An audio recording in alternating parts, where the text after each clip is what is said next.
증언하는 사람들이에요. 그러면 예수님을 가장 잘 증거할 수 있는 비결이 있다면 뭘까? 오늘 제가 이거 이야기하려고 그래요. 삶입니다. 삶. 내가 살아보니까, 농사를 지어보니까, 이렇게 살아보고 이렇게 농사를 지니까 농사가 잘 됩디다. 내가 물건을 팔아보니까, 장사를 해보니까 이렇게 파니까 장사가 잘 됩디다. 삶으로 고백하고 삶으로 보여주는 것이 진짜 실력이에요. 육신이 건강해야 입맛이 살아나요. 밥맛도 있고 물맛도 살아나듯이 영혼이 건강해야 삶의 고백에 삶의 입맛이 살아납니다.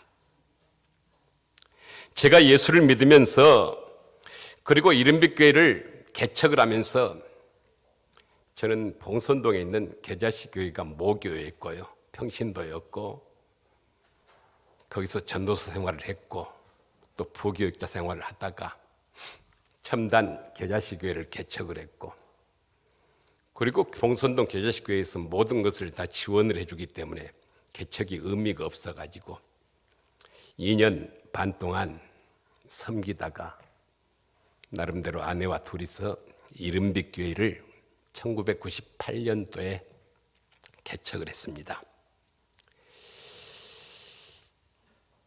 제가 예수를 믿고 이른빛 교회를 개척하면서 진짜 실력 있는 교회는 어떤 교회일까? 이 고민을 하다가 고민하다가 찾아낸 교회가 빌립보 교회였어요. 빌립보 교회.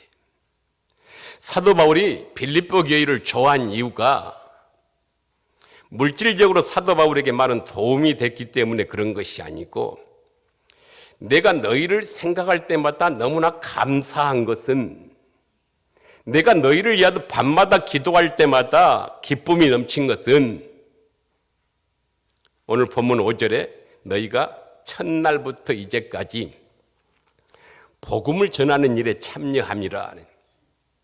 변함없이 복음을 전하는 일에 참여함이라. 그러니까 빌립보 교인들은 바울이 감옥에 갇혀 있음에도 불구하고 교회를 설립한 그날부터 지금까지 변함없이 그렇게 했다는 거예요. 변함이 없이. 여러분, 교회의 존재 목적은 뭘까요? 교회론을 잘 알아야 내 영이 깨어나는데 교회의 존재 목적이 뭐예요? 지속적으로 변함없이 하나님의 나라를 전해야 하는 거예요. 지속적으로. 하지만 복음의 능력을 변함없이 전하지 못하고 이 복음의 능력을 잃어버리는 교회는 살았다 하는 이름을 가졌으나 계시록 3장 1절 말씀처럼 죽은 교회예요. 살아있는데 죽은 교회예요. 예수님은 우리의 몸이고 우리는 지체잖아요. 눈, 코, 입, 팔, 다리 지체인데 이 지체의 존재 목적을 잃어버리면 이 팔은 붙어있기는 붙어있는데 실상은 죽은 팔이에요. 아무런 것을 하지 못하고 있지요. 또 에베소 교회가 그랬어요. 계시록 2장 4절에 보면 첫사랑을 잃어버렸다는 거예요. 첫사랑을. 그때부터 다짐한 것이 뭐냐? 세상 모든 민족이 구원을 얻을 때까지 이른빛 교회가 세워진 주위의 모든 사람들이 구원을 얻을 때까지 이른빛 교회에 속한 가정 모든 식구들이 구원을 얻을 때까지 이른빛 교회 성도들이 제자와 예수님의 제자가 될 때까지 주님 오시는 그날까지 나도 그렇게 살자. 나도 그렇게 살자. 복음을 전하자. 가장 먼저는 성도들 가족 모두가 구원받을 수 있도록 우리가 인도하는 것이 우리 교회의 사명인 줄 알았어요. 가족이. 빌립보 교회 성도들이 복음을 받아들이는 그날부터 변함없이 복음을 위해서 죽기 살기로 살았던 것처럼 우리도 그렇게 살자. 그때부터 저와 성도들이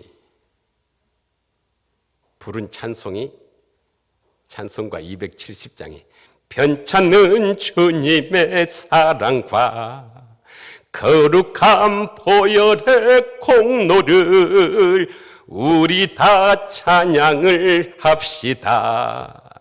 주님을 만나볼 때까지 변함없이. 그때부터 제가 좋아한 성경 구절이 에베소서 마지막 장 마지막 절, 에베소서 6장 24절, 우리 주 예수 그리스도를 변함없이 사랑하는 모든 자에게 은혜가 있을지어다. 그러나 아무리 좋은 복음도요, 변함없이 한다는 것은 아픔이 와요. 고통이 찾아오고 상처가 찾아오고 가족으로부터 외면당하고 버림을 당하게 돼요. 저도 가족으로부터 버림을 당했어요.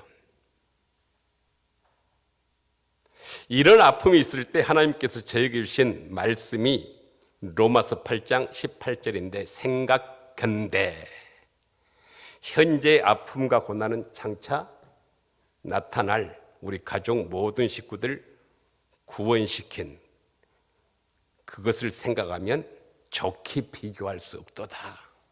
좋게 비교할 수 없도다. 여러분, 아파 본 적 있어요? 육체적 고통 때문에 아파 본 적 있습니까?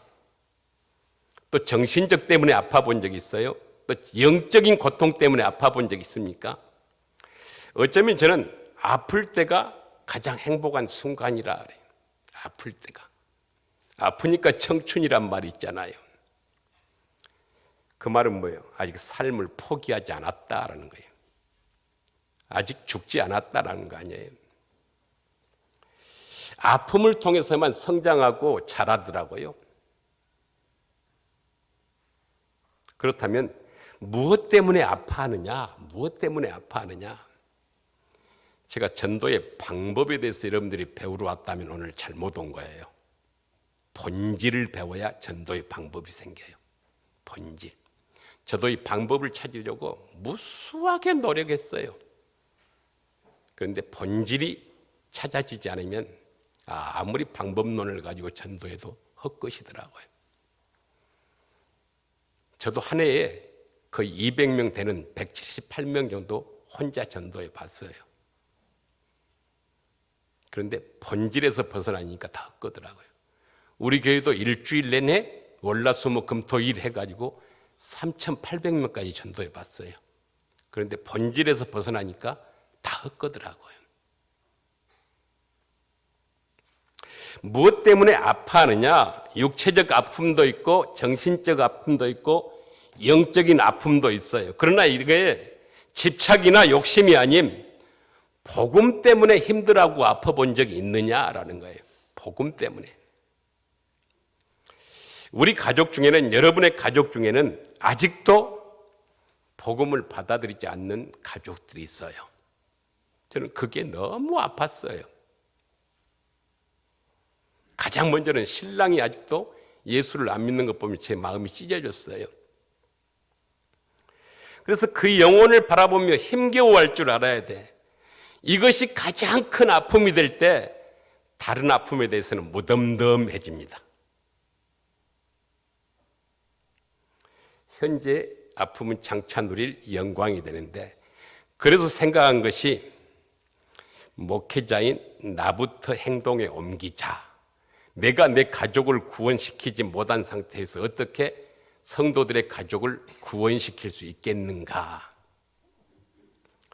가족 구원을 위해서는 꼭 영적인 실력이 필요해요. 변함없는 실력이 필요해요. 오늘 제목은 변함없는 실력인데 영적인 실력이에요. 이 영적인 삶의 실력이 뭐냐? 삶의 변화예요. 삶의 변화. 삶의 변화. 삶의 변화를 통한 선한 영향력이에요. 선한 영향력. 그런데 나는 예수 안에서 변화가 됐어요. 여러분, 저는 예수님 안에서 변화가 됐는데, 믿지 않는 부모님이 볼 때, 그들이 나를 볼 때 변화를 원하는 그것이 뭐냐? 그들이 원하는 변화는 뭐냐? 그 말이에요. 바울은 유대인에게는 유대인같이, 헬라인에게는 헬라인같이 복음을 전했다 그랬잖아요. 그러면 나는 변화를 받고 나는 예수 믿고 내 생각에는 아무것도 부족함이 없는데 내 부모님이 내 가족이 볼 때 나의 변화는 뭘까? 그겁니다.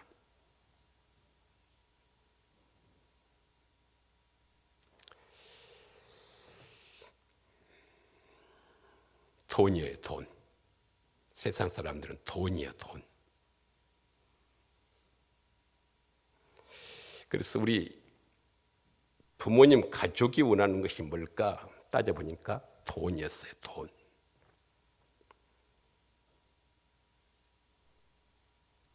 그래서 개척을 한 상태이기 때문에 개척을 하고 신학을 갈 때부터 어머니가 저를 버렸거든요. 그 이전에는 그렇게 사랑하는 아들이었는데 네가 신학을 하니까 이제 나는 이제 모든 것을 버린다 그러더라고요.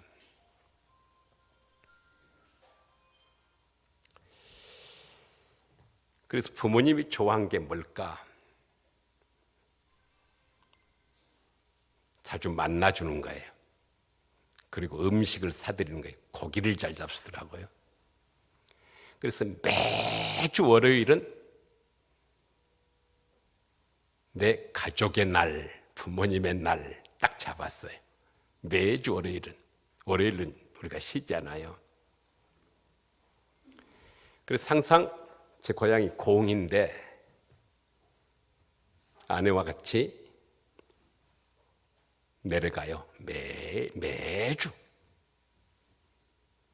그래서 또 어머니를 모시고 계신 형님, 형수 그렇게 하다 보면 6명이잖아요. 한 가족, 두 가족, 세 가족이니까 아버지, 어머니 공읍에 나와가지고 소고기를 사드렸어요.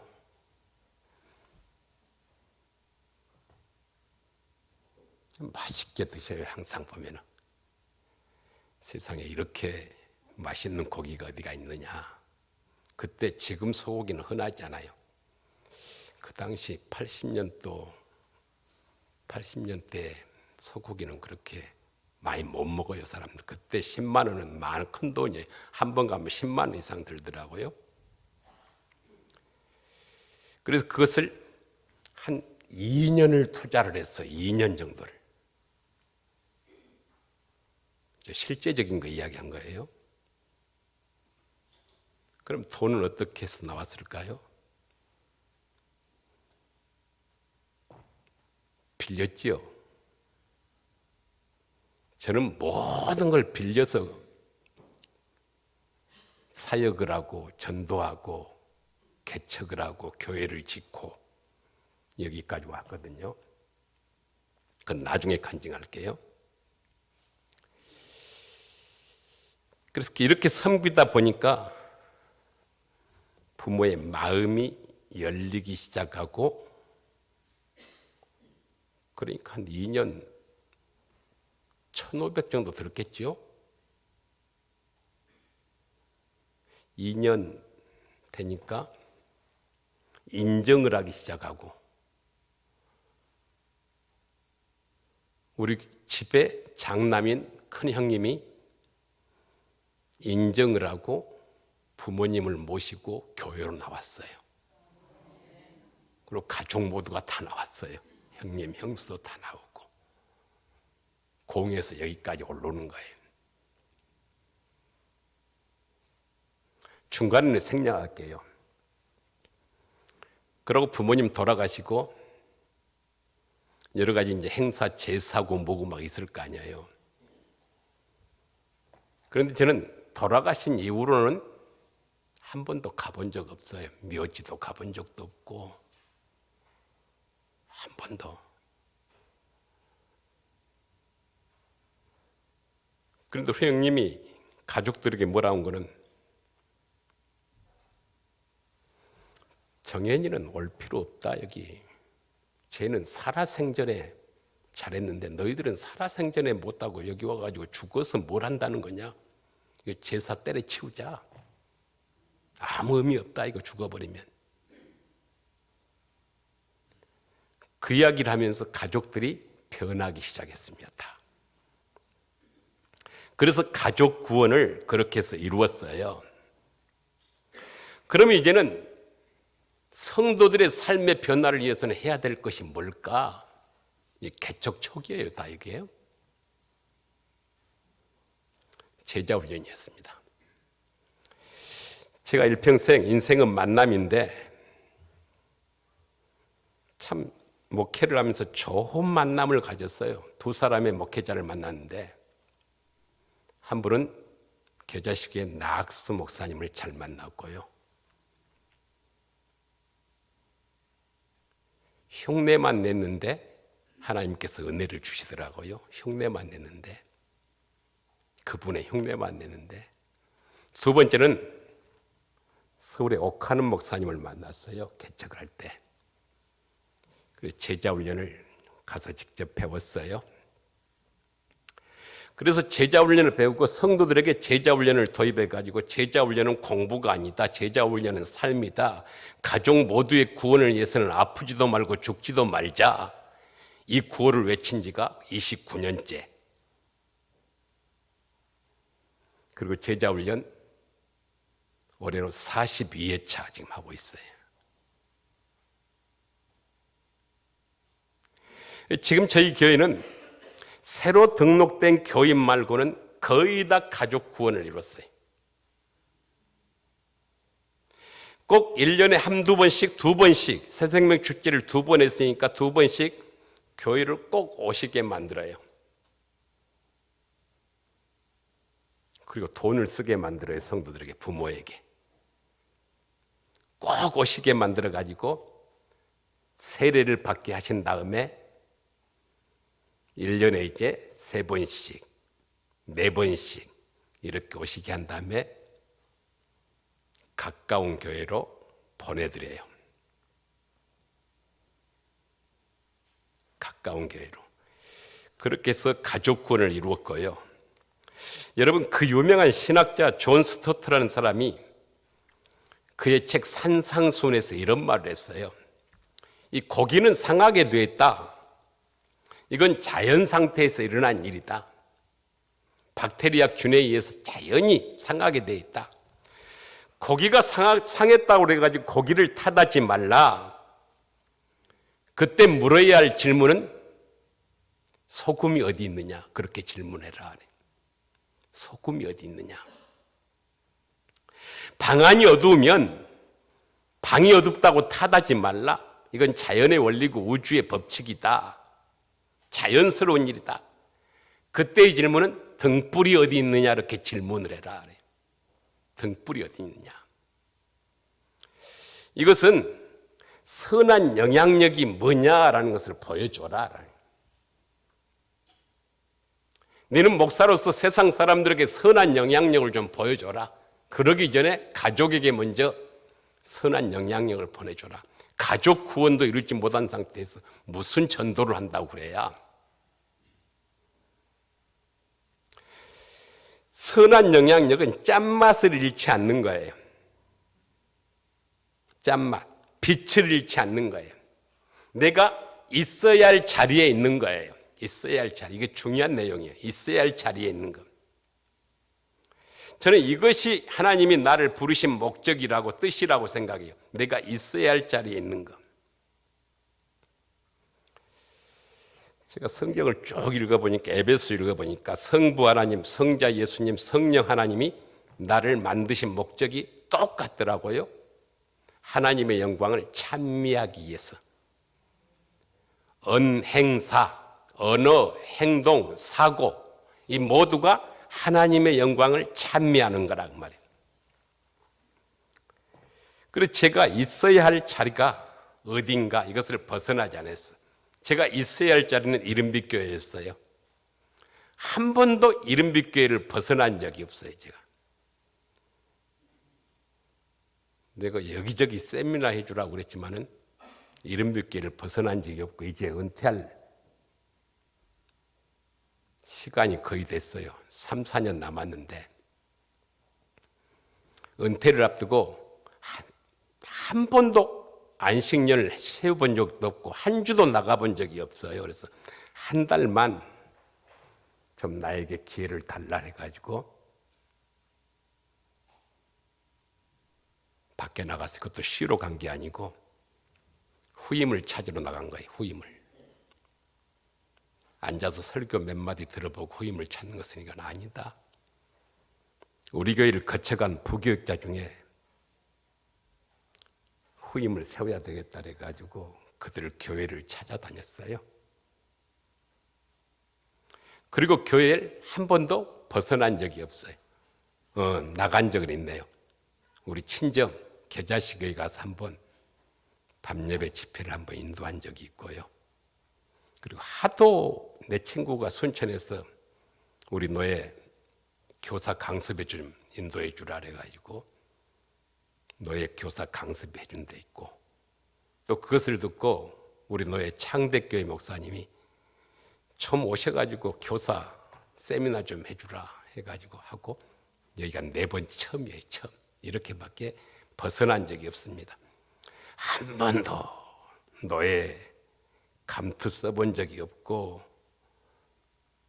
그런데 시차례만 섬기고 있어요. 시차례만.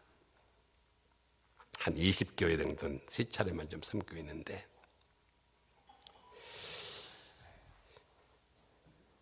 처음에는 좀 내 노력과 내 의지로 살다 보니까 교만이 좀 싹터요. 그러다 보니 내 친구가 이런 말을 하더라고요. 송 목사, 너무 물이 맑으면 고기가 살지 않아? 제가 그 이야기를 듣고 집에 와서 울고 막 회개했어요. 바르게 살자. 속도보다 중요한 게 방향이다. 바르게 살자. 바르게 살자. 사막을 횡단하는 자동차 경주를 랠리라고 그러잖아요. 그런데 그 자동차에는 2명이 타요. 한 사람은 속도를 내는 사람이고 한 사람은 방향을 조절해 주는 사람이에요. 그런데 아무리 속도가 빨라봤자 방향이 정확하지 않다면 그건 죽는 길이에요. 그렇잖아요. 나 자신을 망치는 길이잖아요. 그래서 가족 구원을 이룬 후에 전도 방법을 수없이 해봤어요. 수없이 안 한 게 없어요. 그런데 가족 구원이 이루어진 후에 제가 스스로 삶으로 본을 보이는 것들이 하나하나 있어요. 계속 꾸준히 수없이. 저는 성도들에게 이렇게 해라 저렇게 해라 가르치지 않아요. 한두 가지 이야기해 볼게요. 밤 11시 정도 되면은, 그때 용두 주공이 우리 아지트였죠. 거기서 개척했으니까요. 택시 기사들이 쭉 기다리고 있어요. 그래서 겨울이면은 쌍화차를 제가 만들어 온 게 아니고 그냥 사요. 거기 25시 편의점에서 쌍화차를, 여름에는 시원한 음료와 계란 같은 것을. 그리고 전도 안 했어요. 추운데 얼마나 고생이 많아요. 이 쌍화차 드시면은 추위가 좀 녹을 겁니다. 고생 많습니다. 여름에는 이 시원한 것 좀 듣고 하세요. 이게 전도 방법이었어요. 이게 삶으로 보여준 전도였는데, 보이지 않는 전도 방법이었는데 전도지도 준 적 없어요. 예수 믿으라고 이야기해 본 적도 없어요. 이때 어떤 역사가 일어나느냐라면은 소문이 난 거예요. 보인 거예요. 누구에게? 우리 교인들의 눈에 보인 거예요. 어느 날 장로님이 나오시더니, 목사님 뭐 하십니까? 이런 일을 합니다. 권사님이 나오고 집사님들이 나오고 11시 정도 되면은. 그래서 그들에게 그것을 물려주고 저는 다른 방법을 또 해요.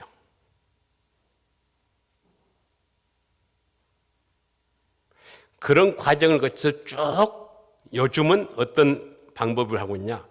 행복 가교 학교가 있어요. 옛날에 여러분들은 알 거예요. 첨단 저쪽 광산구의 은혜학교라고 도가니 사건이라고 그것이 이쪽으로 왔는데 그것을 돈을 쓰고 사랑을 베풀고 그런 방법을 해가지고 그 아이들이 선생님과 함께 우리 교회에 나와요. 매주 나와요. 그들이 얼마나 예쁜지 몰라요. 막 떠들어도. 또 지금은 매주 수요일 날 시간이 없으니까 시간이 있는 날을 정해가지고 수요일 날 오후 2시면 요양원에 가서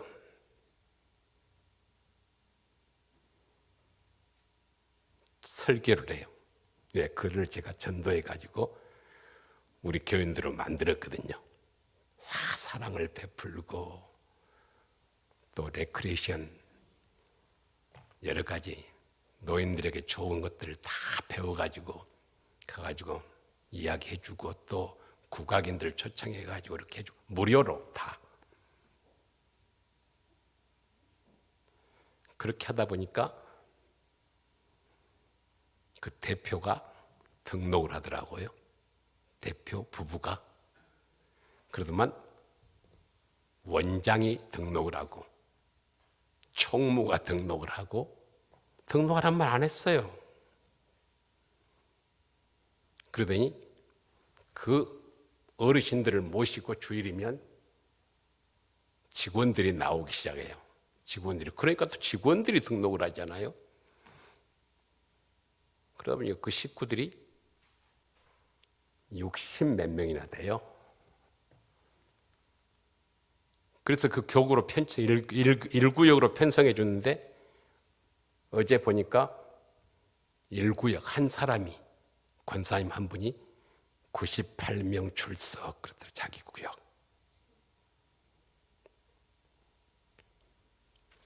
이런 식으로 해서 본을 봐요. 본을.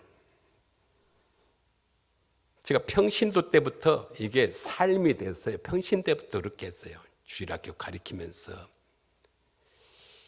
그런 삶의 변화를 위해서 이거 이야기하려면 전도에서 조금 허리가 멀어지니까 다음에 시간이 좀 났을 때 다시 하겠습니다. 이런 전도 방법은 이거 중요합니다, 여러분. 꼭 돈이 들어가요. 돈이. 돈 따라합시다. 돈. 예, 돈이 들어가요. 성도들 중에 나와 코드가 한 사람, 돈에 대한 코드가 한 사람만 맞는 성도가 있어도 교회는 부흥합니다. 예, 딱 한 사람만. 저는 나와 코드가 맞는 사람이 내 아내였어요. 그리고 어떤 권사였어요.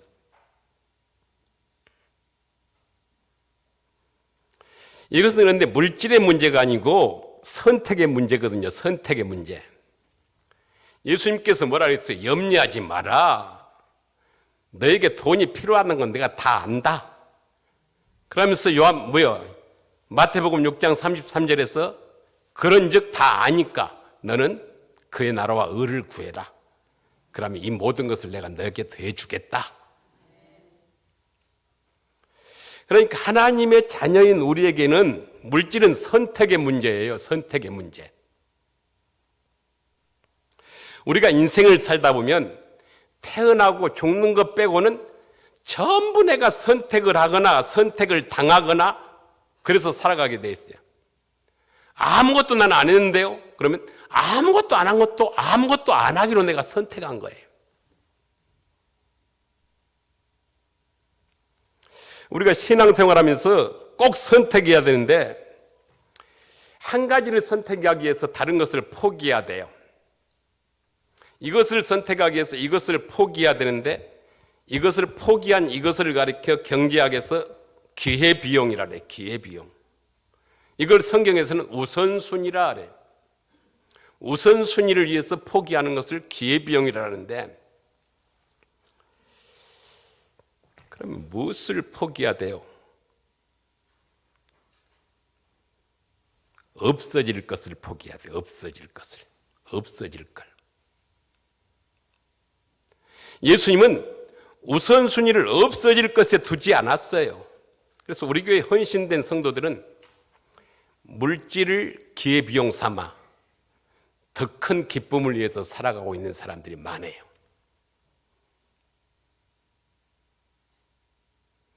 왜 그럴까요?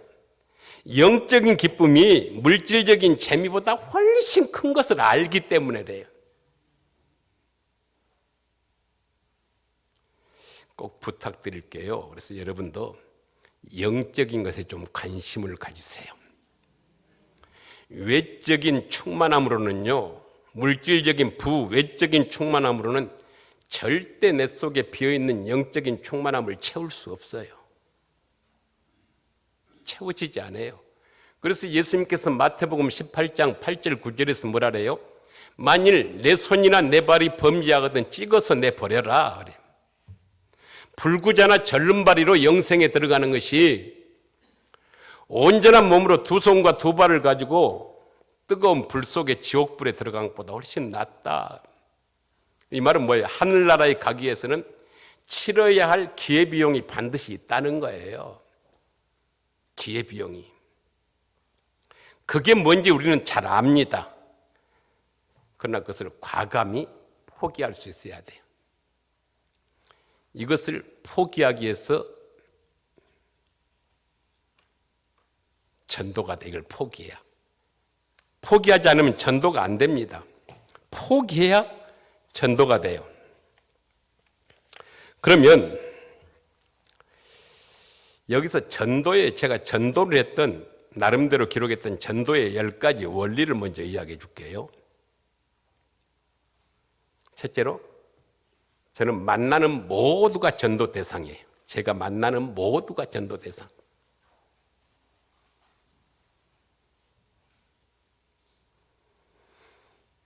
두 번째는 성도들에게 포기하지 말라래. 그 만나는 대상을 포기하지 말라. 세 번째는 계속 찾아가라. 계속 찾아가라. 네 번째는 빈손으로 찾아가지 말아라. 집에 없으면 두부라도 문고리에다 걸어두고 콩나물이라도 걸어두고 그렇게 와라. 지금은 그렇게 전도한 사람들에게 너무 돈이 많이 들어가니까 제가 교회에서 한 달에 25만 원씩 주고 있어요. 좀 가서 뿌려라 라고. 그리고 다섯 번째로 모든 상황은 기록해라. 자세히 기록해라. 그래야 제가 다음에 그 가족의 신방을 갈 때 여러분이 기록한 것을 가지고 갈 거 아니냐. 그래야 교제가 되고 대화가 된다. 모든 것을 기록해 가지고 남겨둬라. 여섯 번째, 모든 일에는 목사님을 내세워라. 목사님이 그렇게 하라겠습니다. 목사님이 찾아가라고 그랬습니다. 목사님이 이것을 주셨습니다. 일곱 번째는 제발 예수 천국 불신 지옥, 예수 믿고 천국 갑시다, 교회 한번 와봅시다, 이런 말 하지 말아라. 삶으로 보여줘라. 하지 말아라 절대. 그러니까 잘 가요 성도들이. 그 전도 못 해가지고 막 안 가려고 그러는 사람이 얼마나 많은데 두려워가지고. 저는 하지 말아래요. 여덟 번째는 그 사람 이야기만 들어줘라. 네 이야기 하지 말고 그 사람 이야기만 들어줘라. 이야기만 들어줘도 치유받아요. 그냥 해결됐습니다. 문제 해결됐다고 그러거든요. 아홉 번째, 열정이 식어지면 안 된다. 열정이 식어지면 안 된다. 열정을 회복할 수 있는 건 뭐예요? 저 사람 내가 전도하지 않으면 저 사람 지옥 갈 텐데, 이 마음이 있어야 돼요. 그래 열정이 식어지지 않아요. 저 사람 내가 전도하지 않으면 지옥 갈 텐데. 마지막 10번째가 중요한데, 만나서 내가 누군지 삶으로 보여줘라. 전도하지 말고 만나서 삶으로 보여줘라. 교회 오기를 기다리지 말아라. 가서 만나서 보여주면 그 사람이 어느 날 내가 누군 줄 알게 된다. 그리고 물어보게 된다. 네 이야기 하지 말고 그 사람 이야기 들어주고 삶으로 보여주면 그 사람이 물어본다.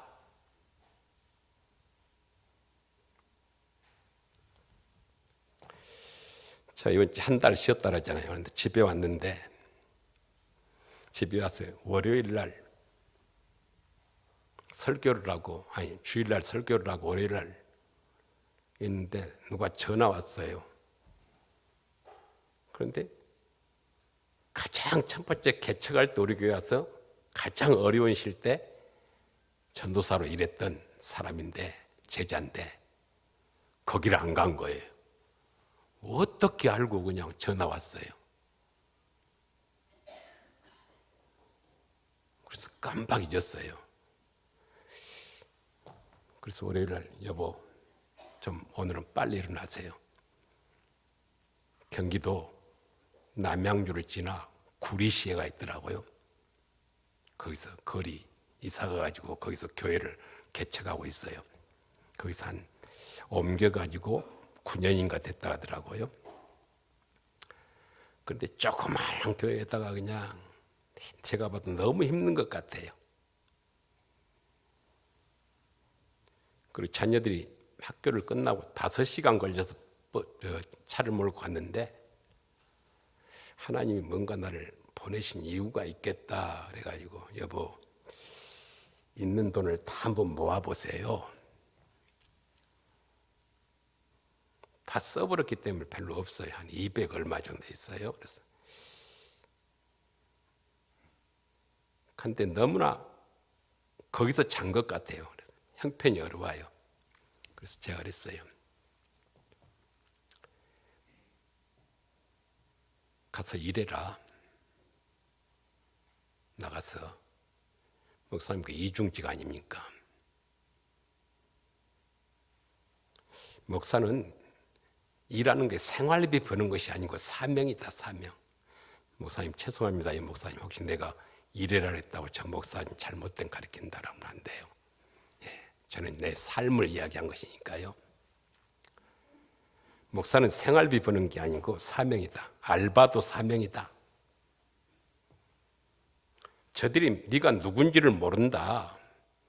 네가 열심히 삶으로 일을 하다 보면은 저 사람이 네가 목사인 줄 안다. 그리고 왜 목사라고 이야기하지 않았습니까? 이렇게 물어볼 때가 있다. 그때 이야기해라. 내가 삶으로 그들에게 나타나지도 않는데 그들에게 대화가 되겠느냐? 그때 대화를 해서 전도를 해라. 아내와 같이 똑같이 나가서 일하고 돈 벌고 전도해라. 그럼 1년에 한 명은 전도한다. 아니, 한 달에 한 명은 전도한다. 그럼 1년은 12달이다. 12명이다. 2년이면 24명이다. 그러면 자립한다, 너.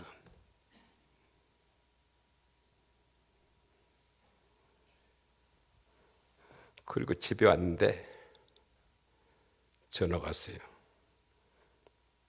6개월째 세를 못 내고 있는데 목사님이 오셨다고.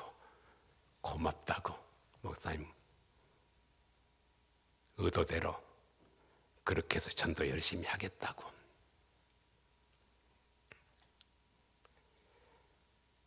이게 전도 방법이에요.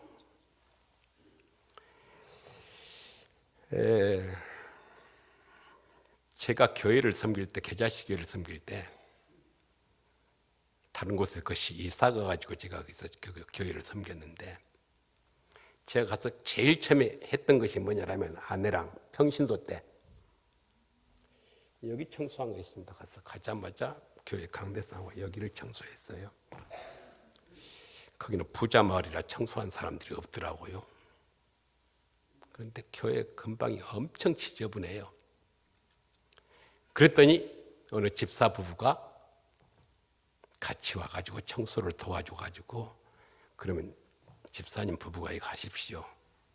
그리고 제가 주일날 예배 드리기 전에 본당을 다 청소했습니다.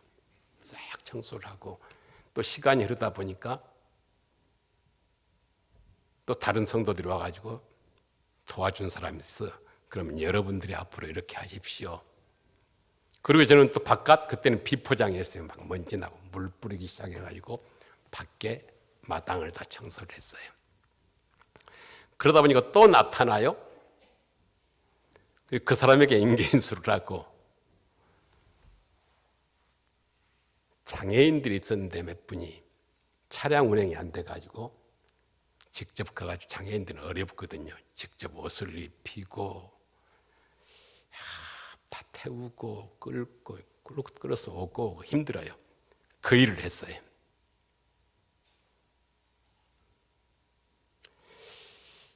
그리고 그 일도 감당할 사람이 있기 때문에 이제는 교회를 수리하기 시작했습니다. 제가 토목 건축 전문이거든요. 수리하기 시작했습니다. 저 교회도 제가 마무리해서 다 지었어요.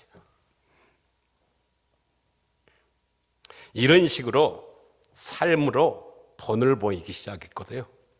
그리고 주일학교 부흥도 어떻게 했는가 교사할 때 저는 놀지를 안 했어요. 여러분 놀면 안 돼요. 지체는 놀면 안 돼요. 지체는 몸을 위해서 지체들이 놉니까? 코가 놉니까? 입이 놉니까? 손이 놉니까?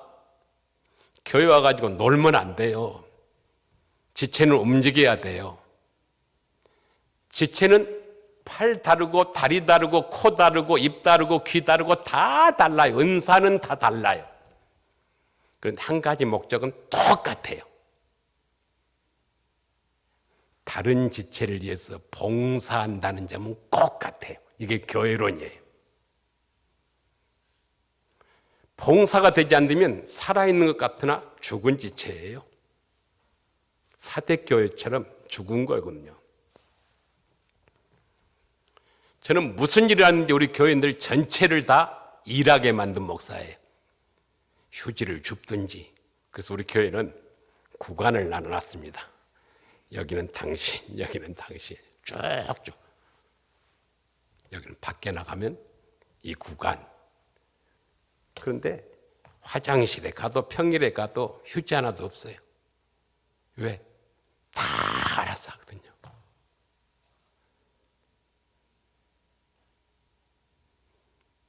제가 한 달을 비웠는데 우리 교회 새로 오신 분이 저한테 그러더라고요. 이 교회는 목사님이 한 달을 비웠는데도 오히려 더 잘한다고요.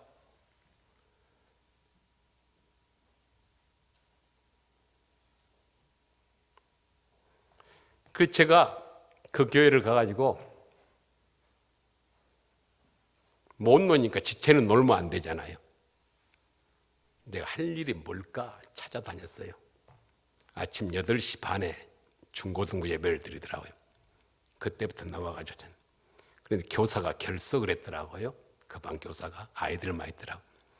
그래서 제가 부장한테 제가 좀 가르치면 안 될까요? 가르쳤어요. 그렇게 한 몇 번을 하니까 담임 목사님 눈에 띄더라고요. 그리고 교사로 발탁이 된 거예요, 그냥. 그래서 1명 데리고 교사를 했는데 그해 26명이 온 거예요.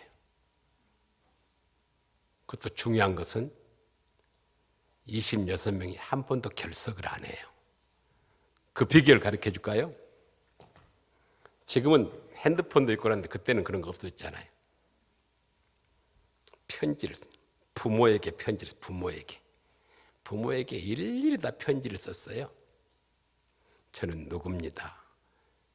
부모님의 자녀를 양육하고 있는 이 교회 누구누구고 제 직업은 뭐고 이렇게 내 아들처럼 내 딸처럼 이렇게 이 아이를 가르치렵니다. 그러니까 부모의 협조가 필요합니다.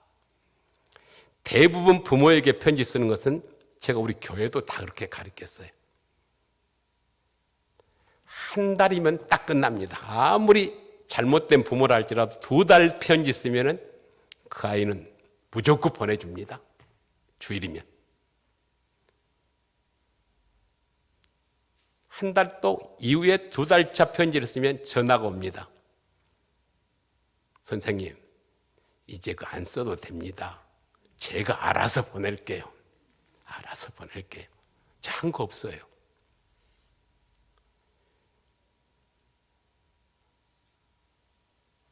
그리고 아이에게 편지를 쓰기 시작합니다. 부모에게 아이에게.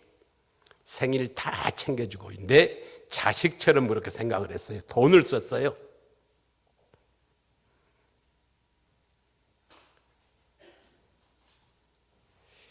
어디를 가든지 밖에를 나가도 꼭 우편엽서에다가 편지를 써가지고 붙이고 그랬어요. 언제 해외 나갈 때가 있었는데 사업차 비행기 수지가 그 많은 아이들에게 다 썼어요. 일일이. 여기는 바레인 상공이다 하면서 쫙 써가지고 보냈는데 그걸 감동을 누리더라고요. 그러면서 그들이 전도를 또 하기 시작해요. 그래서 그들을 전도했고 그런 식으로. 그리고 나중에 전도사가 되어,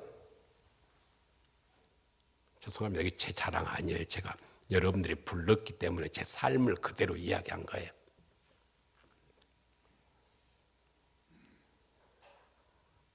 그때 주일학교 구분이 없었거든요. 빵학년부터 6학년까지 이걸 맡기 시작해가지고 그때 어른 숫자가 한 500명, 4,500명 출석한 교회였어요. 주일학교 2,000명까지 나왔습니다. 그게 수장노님이 저한테 지금도 그래요. 우리 교회 이전에도 없고 이후에도 없는 일이었다고. 그런 방법을 적용했어요. 그리고 동일하게 첨단 가서도 계자시교를 개척했어도 그런 방법으로 아이들을 가르치고 전도했더니 많이 나올 때 800명까지 나왔습니다. 2년 반 만에. 그럼 30평 이른빛교회 개척할 때도 2년 만에 좁아가지고 그 공간이 좁아가지고 밖에까지 쭉 늘어나가지고 서 있었어요. 아이들이 300명이 넘었어요. 그런데 저는 그때만 해도 숫자 개념, 속도로 달려가 속도. 그런데 속도로 전도하다 보니까 방향이 잘못된 거예요. 방향이. 나의 변화, 성도들의 변화. 성도들의 변화, 이게 뭘까? 제자훈련이었죠. 그래서 우선순위를 위해서는 없어질 것을 포기해야 되고, 우선순위를 위해서는 내 생각과 내 이성이 아니라 하나님의 말씀을 사용해야 된다. 내 생각과 이성이 아니라, 왜냐하면 내 생각은 또 다른 생각이 오면 덮어버리거든요. 그걸. 그래서 하나님의 말씀을 사용하는데 인간의 지혜는 정말 놀라워요. 하나님이 나에게 지혜를 줬잖아요. 나를 만드신 분이 하나님이고 하나님이 나에게 주신 설명서랄까요? 이정표랄까요? 삶의 방법이랄까요? 이게 성경이거든요. 나에게 주신 삶의 노하우가 성경이란 말이에요. 저는 어떤 일을 할 때마다 꼭 하나님께 물어본 질문이 있어요. 내가 이 책을 읽은 이후로 꼭 물어본 질문이 있어요. 예수님이라면 어떻게 할 겁니까? 이럴 때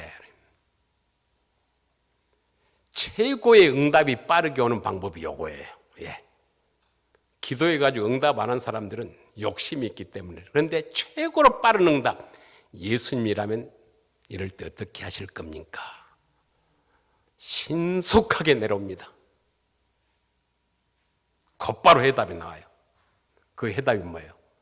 나에게 손해를 끼치는 해답으로 다 와요. 부부지간에 다툼이 있었을 때도 내가 기도하면 네가 목사다. 그래요. 예수님이라면 어떻게 할 겁니까? 네가 목사다. 네가 참아라. 그런데 인간의 한계는 참아도 한계가 있잖아요. 큰 방에서 말다툼하다가 내가 피해요. 참고 있다가 피해가지고 작은 방으로 가면 여자의 속성은 뭐예요? 거기까지 쫓아와요. 여자의 속성은.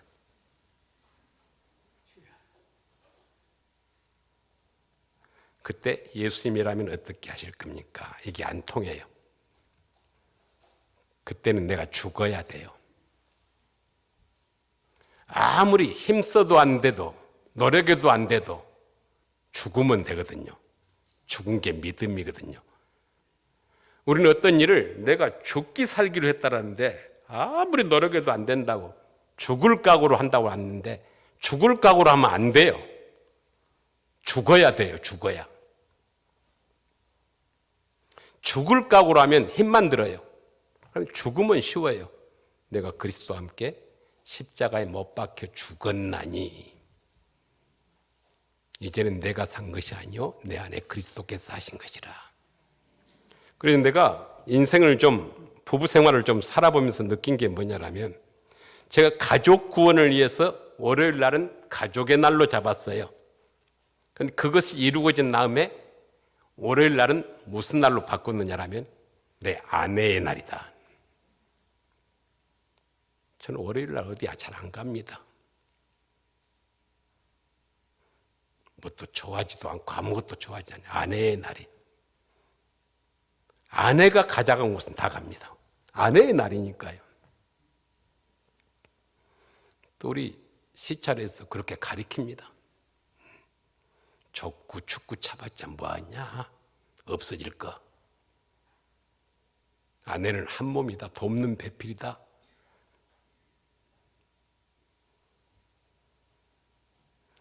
목사님들 죄송합니다. 제 삶을 이야기한 거예요. 네.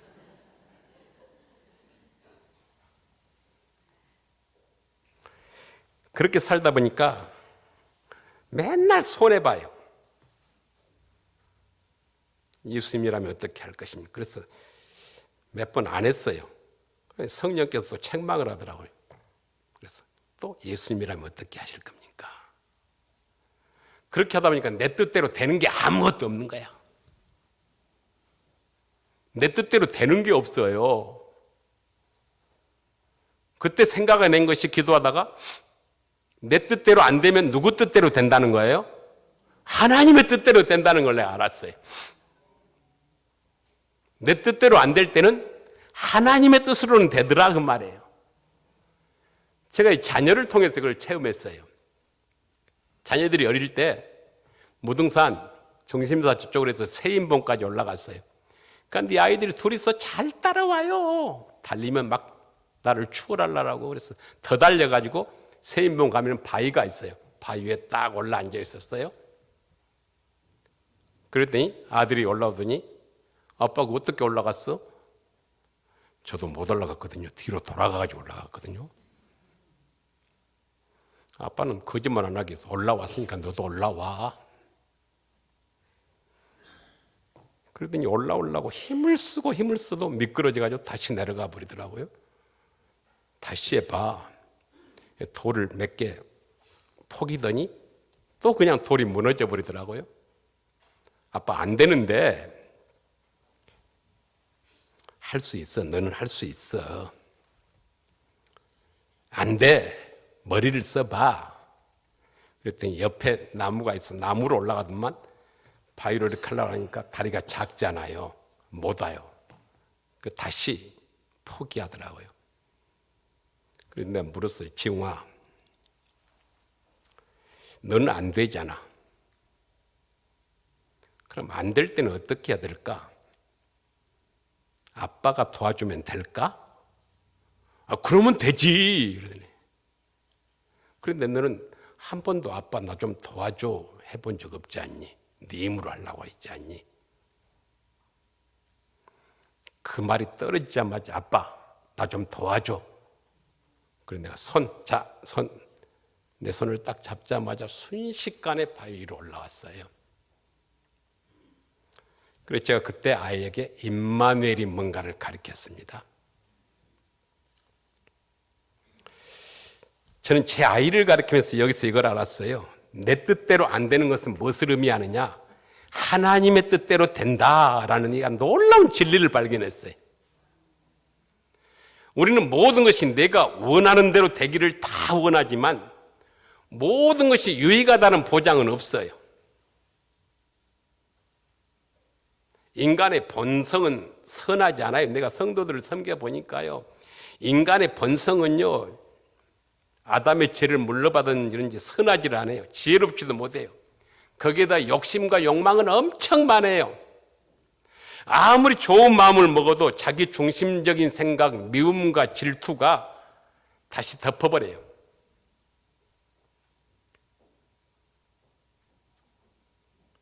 그래서 내 뜻이 아닌 하나님의 뜻. 주님이 그랬잖아요. 내 뜻대로 마옵시고 하나님의 뜻대로, 아버지의 뜻대로 되게 하여 주옵소서. 이것이 로마서 8장 28절인데 우리가 알거니와 하나님을 사랑하는 자, 곧 그 뜻대로 부르심을 입는 자들에게는 모든 것이 합력하여 선을 이룬다. 그래서 믿음의 사람은 고난이 오면 걱정보다 설레임이 와요. 설레임. 그때부터 설레임이 왔어요. 설레임. 제가 많은 육체적인 질병도 겪어봤고 통풍으로도 36년 동안 내가 알아봤고요. 나보다 나를 더 잘하신 하나님께서 또 다른 역사를 만드시겠구나. 이 아픔을 통해서, 이 실패를 통해서 또 다른 뭔가를 만들고 계시는구나. 이 설레임이 왔어요. 설레임이. 지금 여러분을 설레게 하는 것이 뭡니까? 여러분을 설레게 하는 것.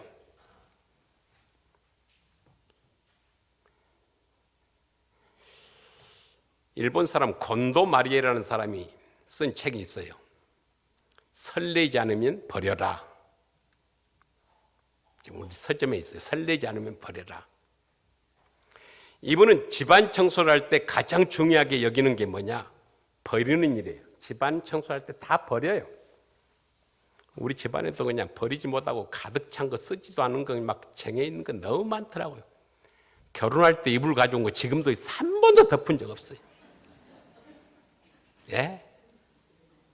뭐 이렇게 버리지 않고 있는 거 우리 안에 많은지. 그런데 내가 물어봤어. 당신 이거 다 입을라라면 설레?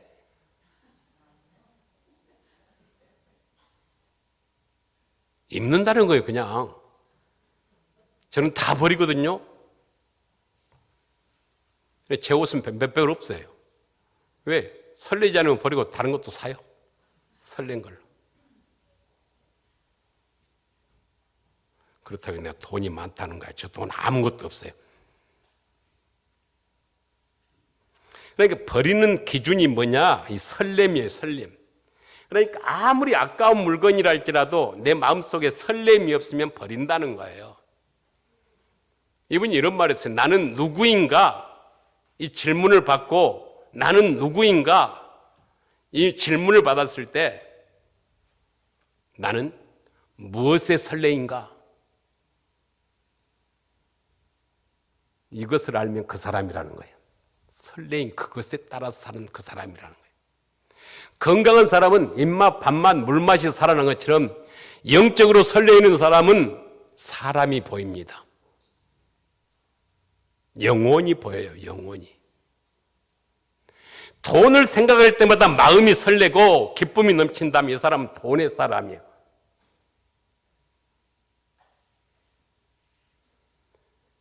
축구, 족구를 생각할 때마다 막 마음이 설렌다면 이 사람은 목사 아니에요. 족구의 사람이에요. 우리 노예 안 좋아하는 사람들이 있어요.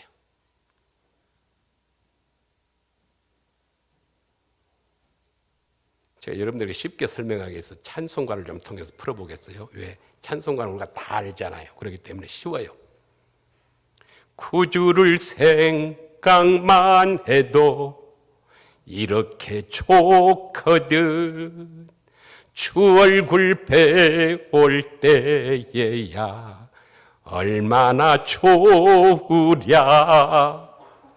예수님을 생각할 때마다 마음이 설레는 사람, 이 사람은 예수님의 사람인 줄 믿습니다. 우리는 예수님의 사람이에요. 그러니까 예수님의 사람은 다른 것에 미치면 안 되고 예수님께 미쳐야 돼. 예수님께. 제가 예수님께 미쳤거든요. 제가 건설회사를 설립을 할 때도 우리 가족들이 다 왔어요.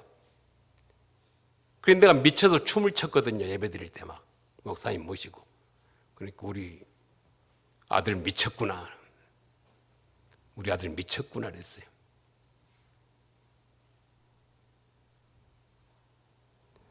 여러분 미친 사람 본 적 있어요? 미친 사람 주위에 미친 사람. 미친 사람 돈 좋아하는 것 봤어요? 미친 사람이 명예 좋아하는 것 봤어요? 미친 사람이 옷을 안 좋은 옷 입다고 염려 걱정한 것 봤어요? 미친 사람은 보이는 것이 없는 사람이에요. 보이는 것이. 고린도서 5장 13절에 만일 우리가 미쳤어도 하나님을 위한 것이요 그러거든요. 예수께 미친 사람은 어떤 사람일까요? 예수께 미친 사람. 주 안에 기쁨 누림으로 마음의 풍랑이 잔잔하니 세상과 나는 간 곳 없고 구속한 주만 보이도다. 예수께 미친 사람은 보이는 것이 없는 사람이에요. 오직 예수만 보이는 사람이에요. 예수님만 보여요. 예수님만. 예수님만 보여야 사명을 감당할 수가 있어요. 예수님만 보여야 돼요. 예수님만.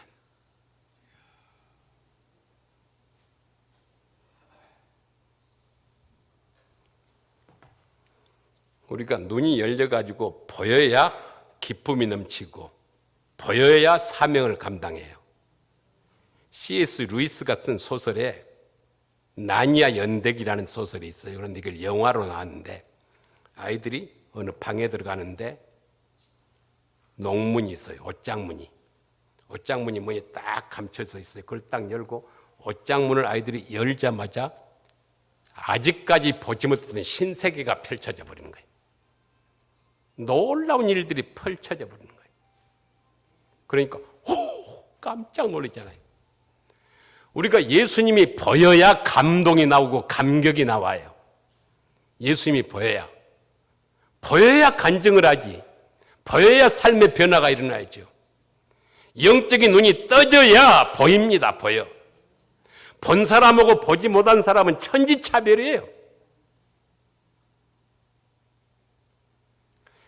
우리의 삶의 목적이 뭡니까? 삶의 목적도 모르는 사람이 얼마나 많은지 몰라요.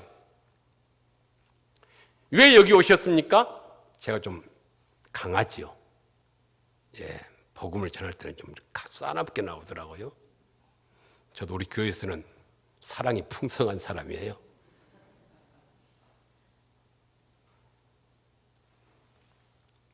우리의 삶의 목적은 여러분들이 잘 알잖아요. 웨스트민스터 신앙고백 소요리 문답 제1장 1조 1항에 왜 사느냐?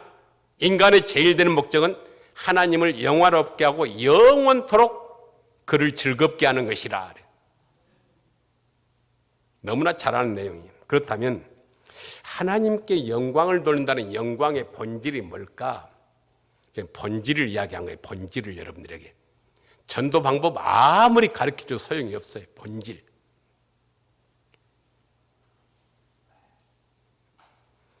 본질, 영광, 글자 그대로 아름답고 빛나고 아름다운 영예. 사전적으로는 빛나고 아름다운 영예인데 이것도 찬송가로 한번 풀어보겠어요. 빛나고 높은 보좌와 그 위에 앉으신 주 예수 얼굴 영광에 해같이 빛나네.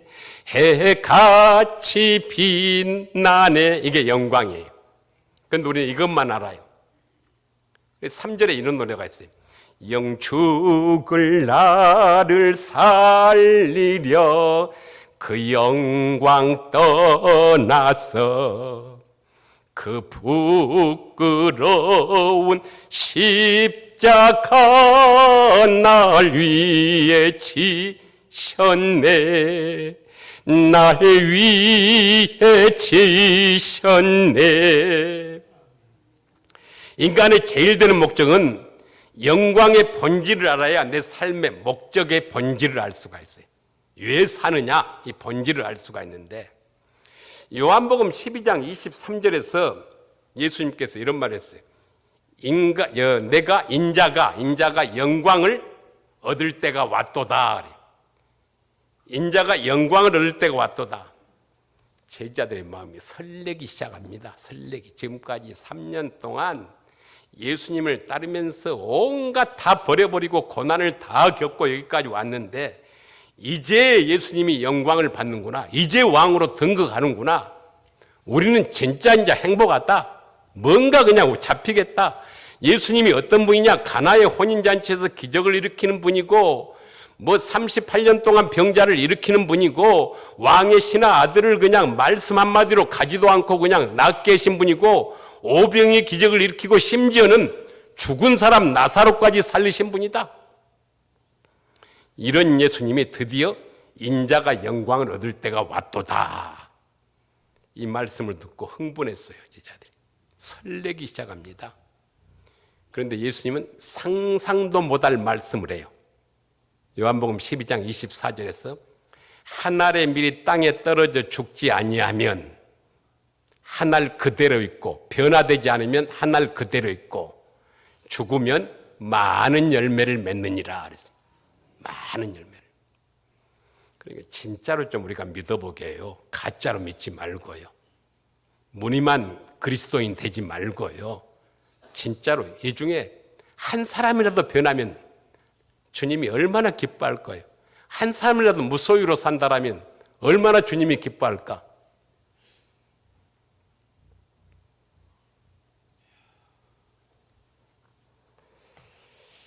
너무나 설레가지고 기대를 하고 있었는데 아마 제자들 마음에 산산이 무너져 버립니다. 그런데 누구 한 사람은 무너지지 않았어요. 그때까지 자기 생각대로 살지 않고 항상 주님 곁에서 말씀을 들었던 마리아란 여인이 있어요. 참 대단한 여인이에요. 복음이 증거될 때까지 이 여인이 행한 일이 지금도 기록되고 있잖아요. 그런 여인 되시기 바랍니다. 이 사람만이 이 말씀의 의미를 깨닫고 300데나리온이나 되는 향료값을 깨뜨려 버립니다. 자기 전 재산을 버려버립니다.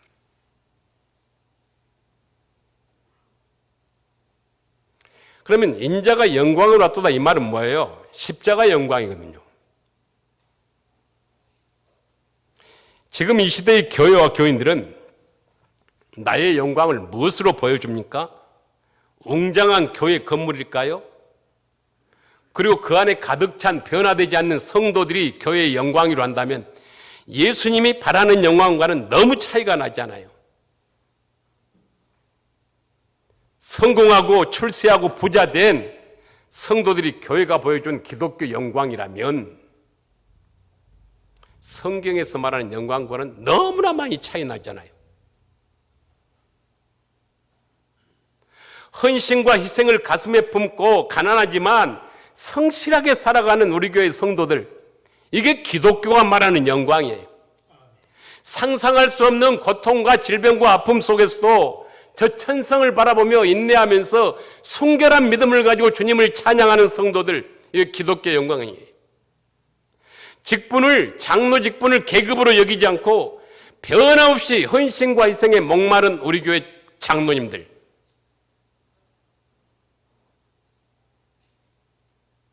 우리 교회 장로님은 우리는 사역자들이 차량 운행하고 그런 적 없어요. 새벽 차량은 없습니다. 다 장로님들이에요. 우리 교회는 새벽, 주일, 청소 뭐 다 장로님들이 합니다. 직분을 계급으로 여기지 않고 헌신과 사역에 목마른 우리 장로님, 이게 기독교 영광 아니겠어요?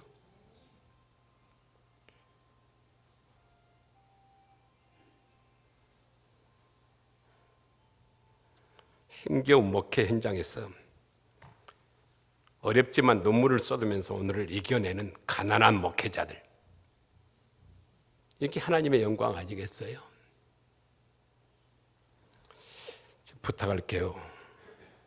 너무 돈 좋아하지 마세요, 여러분들. 예.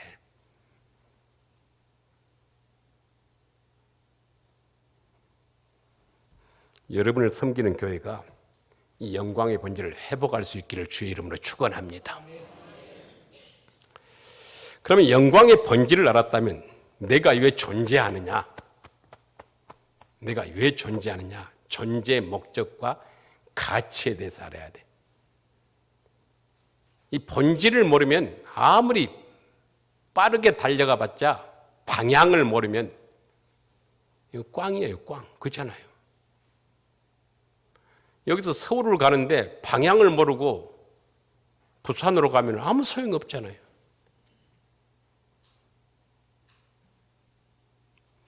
이사야 55장 2절에 보면 너희가 어찌하여 양식이 아닌 것에 은을 나눠주고 배부르게 하지 못할 것에 애를 쓰느냐 수고하느냐가 나오거든요. 한마디로 하면 말이에요. 쓸데없는 짓 하지 말아라. 쓸데없는 짓 하지 말아라. 우리가 어떤 일을 할 때 왜 그 일을 하느냐, 무엇을 위해서 하느냐 묻고 그에 대한 분명한 해답을 얻지 못하면 다 이거 쓸데없는 일이라는 거예요. 내가 처음에 전도를 할 때 한번 소문을 듣고 순천에 사는 진돗개 전도왕 박병선인가 모르겠어요. 그 국회 부장인가요? 박병 뭐 있어요? 진돗개 전도왕. 그분을 초청했는데 그때 그분이 와가지고 제가 178명인가 전도를 했어요. 그런데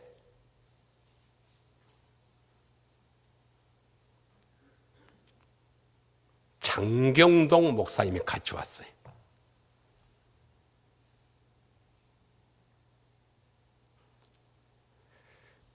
그런데 영 마음에 안 들었어요. 첫째 날 밥을 먹었는데 애쓰고 장로님 부부가 식사 대접했는데 맛이 없다라더라고요. 내가 부끄러웠어요.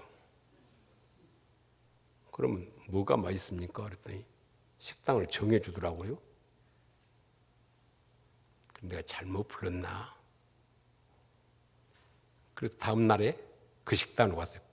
그런데 거기서는 너무 잘 잡수더라고요. 그런데 마지막 날이에요. 성도들 나오라고 이제 기도를 해주는데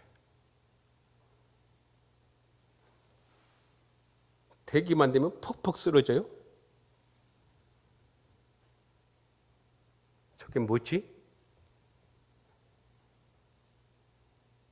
그래서 나왔어요. 나와가지고 쓰러진 사람을 붙들고 기도를 해줬더니 하지 말라는 거예요. 그런데 얼마의 시간이 지나니까 다 일어나요 또. 물어봤어요. 성도들에게. 쓰러져가지고 뭘 봤습니까? 아니면 어떤 변화가 일어났습니까? 아무것도 아니다고. 그냥 쓰러졌다 일어났다고. 그런데 목사님한테 물었어요. 식사를 하면서. 목사님, 저렇게 쓰러져서 어쩌란 말입니까? 쓰러졌다 일어나면은 뭐 돈다발이라도 불어난다든가 질병이 치료된다든가 뭘 본다든가 아무런 역사가 없는데 그건 무슨 일입니까? 아무 말도 못 하더라고요. 그런 쓸데없는 일 하지 마라 그 말이에요. 이게 다 쓸데없는 일이에요. 어찌하여 양식이 아닌 것을 위하여 은을 달아주고 배부르게 하지 못할 것을 애쓰느냐 수고하느냐. 신앙생활하면서 쓸데없는 일 하지 말아라 그 말이에요. 쓸데없는 일. 있어야 할 자리를 잘 지켜라. 제가 이런 바른 소리 하면은 목사님들이 안 좋아하더라고요. 그래서 안 올라 그랬어요. 동강교 노예는 더 그러니까 선배들이 많아가지고.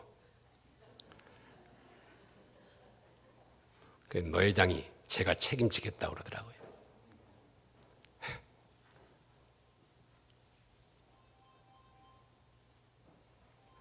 여러분, 이 마이크의 가치는요, 마이크의 존재 목적대로 존재할 때 가치가 발생돼요. 이 마이크가 지금 소리가 안 나고 고장이 나가지고 존재 목적대로 기능을 발휘하지 못한다면 이 마이크는 존재 가치 없어요. 마이크의 존재 목적은 이 마이크에 중요합니다. 마이크의 존재 목적은 이 마이크가 스스로 목적을 정하고 나온 거 아니에요. 이 마이크를 만든 사람이 정해놨어요. 그러니까 이것을 더 크게 만들었든지 적게 만들었든지 사람으로 말하면 키가 크냐 작으냐, 예쁘냐 안 예쁘냐, 소리가 크냐 소리가 작으냐, 성능이 좋으냐, 이거 마이크가 정하지를 않아요. 마이크를 만든 사람이 정해요. 우리가 어떤 건물을 지을 때 건물 스스로 나는 어떤 건물이 돼야지 정하고 나온 게 아니고 건물을 만든 사람이 정해요. 이 건물을 교회로 할 것인가, 노래방으로 할 것인가, 유치원으로 할 것인가, 술집으로 할 것인가, 크게 질 것인가, 작게 질 것인가, 어떤 사용 용도로 쓸까, 건물을 설계한 사람에 의해서 정해주는 게 지어지거든요. 사람도 마찬가지예요. 사람의 존재 목적도 사람 스스로 정해가지고 나온 거 아니에요. 하나님이 창조해서 정한 거예요. 창조주 하나님이 정한 거예요. 여러분 하나님이 만드셨어요. 그렇기 때문에 여러분 자신을 보고 스스로 절망하고 좌절하면 그 잘못된 거예요. 내 모습 이대로 주님이 만드신 거거든요. 이 모습 이대로. 하나님이 나를 창조했기 때문에 하나님이 정하신 거예요. 그렇기 때문에 여러분의 외모를 보고 여러분의 형편을 보고 여러분의 부모를 원망하면 안 돼요. 하나님이 만드신 거예요. 그래서 우리가 믿음 생활하면서 이 목적을 분명히 해요. 본질이 뭐냐? 신앙의 목적이 무엇이냐? 그 말이에요. 목적이. 신앙의 목적이 구원받는 겁니까? 영생, 천국 가는 겁니까? 이것은 내 목표 아니에요. 하나님의 목표예요. 하나님의 목표. 하나님의 목표는 하나님의 나라를 첫째로 건설하시고 나를 하나님의 백성으로 삼기를 원한 것이고 그래서 세 번째 예수 그리스도를 이 땅에 보내준 거예요. 이게 하나님의 목적이에요. 그러면 나의 신앙의 목표는 뭐예요? 나의 신앙의 목표. 이걸 알아야 돼요. 예수님의 제자가 12명이잖아요. 그런데 누가 죽지요? 가룟 유다가 죽잖아요. 11명이잖아요. 한 명을 더 뽑기 위해서 제자 될 수 있는 조건을 제시했는데 이게 사도행전 1장 22절이에요. 사도들과 함께 예수 그리스도의 부활을 이 사람은 증언할 사람이라. 우리가 하나님의 제자로 우리가 부름을 받았잖아요. 우리는 뭐 하려고 태어났어요? 목적이? 예수님의 십자가의 부활을 증언할 사람이라는 거예요. 이걸 하나님도 얼마든지 할 수 있어. 그런데 내가 이 복음을 삶으로 증언하지 못한다면 우리 교회는 그 어떤 변화도 일어나지 않아요.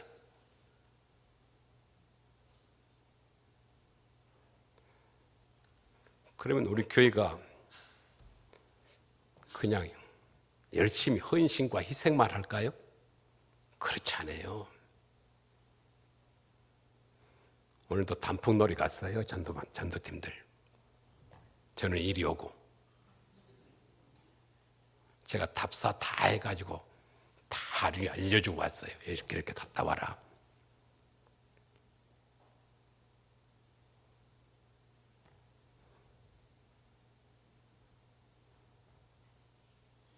노력한 것만큼 그렇다고 교회에서 다 되는 거 아니에요. 본인 돈으로 다 가요. 예, 아시아에 안 가본 적이 없어요. 일본, 중국, 태국, 대만 다 갔어요. 필리핀, 베트남.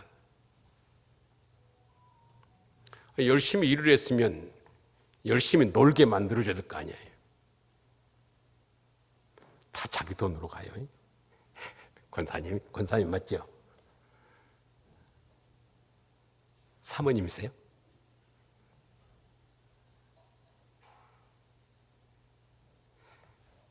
우리가 어떻게 복음을 전해드릴지 염려할 필요 없어요. 내 속에 성령께서 다 알아서 해줘요. 내가 하려고 하면은. 그런데 오늘날 우리가 너무 나는 성령의 사람이라고 그렇게 이야기하면서 너무 많은 것에 현실에 매여 살아요. 현실에. 무엇이 있으면 있는 것에 매이고 없으면 없는 것에 매여요. 돈이 없으면 없는 것에 매이고 돈이 좀 많이 있으면 좋겠다고 생각하고 또 돈이 좀 많이 있으면은 가진 돈을 잃어버릴까 봐서 걱정하면서 또 그게 전전긍긍이에요. 진리가 나를 자유케 해야 되는데 돈이 나를 자유케 만들라 그래요. 우리가 사도 바울처럼 살지는 못해도 자족하는 법을 배워야 돼요. 그래서 낮은 자리에 처할 줄도 알아야 되고 높은 자리에 처할 줄도 알아야 되고 가난한 자리에 처할 줄도 알아야 되고 부요한 자리에 처할 줄도 알아야 되고 어떠한 형편인지 자족하는 법을 배워야 돼. 영적인 실력자가 돼. 그러면 어떻게 해야 자족할 줄 아는 사람이 될까요? 예수님께 매여 있으면 돼. 예수님 안에 있으면 돼. 예수님 안에. 예수님 안에. 우리는 자꾸 예수님을 위해서 무엇을 하려고 그래. 우리 성도들도 교회를 위해서 뭘 하려고 그래. 그러지 마라. 교회를 위해서 할 일 없다. 예수님 안에 예수님께 매여 있으면 된다. 자꾸 교회를 위해서 노력하고 뭘 하려고 하는 사람은 교만해집니다. 오만해져요. 그리고 자기가 어떤 것이 이루어지지 않으면 낙심하고 좌절을 해요. 내 노력으로 내 보상으로 어떤 보상을 받을까? 인정을 받을까? 그러면 쉽게 무너져요. 믿음도 성장 안 해요. 그런데 은혜로 하면 그 힘에 의해서 하기 때문에 넘어지지 않아요. 무너지지 않아요. 시험 들지도 않아요. 그 은혜 때문에 오히려 열정이 더 싹이 터요. 하면 하면서 재밌어요, 일하니. 저도 너무 일하는 게 재밌거든요. 바쁘면 바쁠수록 나는 재밌다 그런 사람이.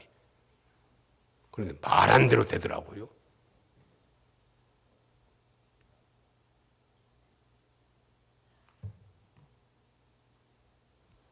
이것을 가르쳐 희생이라라고 예수의 마음을. 그래서 너희는 이 마음을 품으라. 곧 그리스도 예수의 마음이니. 왜 여러분 인생이 답답해질까요? 예수의 마음을 품지 않기 때문에 그래요. 자족하지 못하기 때문에. 자족하지 못하기 때문에. 하나님의 주권을 인정하지 못하기 때문에 그래요. 내 것도 내 것, 주님 것도 내 것이라고 고집하기 때문에. 주님 것을 내 것이라고 그러잖아요. 고집하며 살아왔네. 금은보와 자녀들까지 주님 것을 내 것이라 그러잖아요. 자녀들까지. 그러니까 그냥 고통이 떠나질 않아요. 자녀 문제 때문에.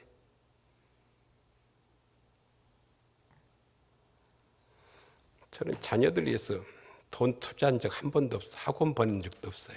아무것도 가르친 적도 옷 한 번 사준 적 없어요. 자기들이 중학교 때부터 다 신문 배달하고 다 식기 닦고 그런 게 있었어요. 알바하고. 왜? 저는 무보수로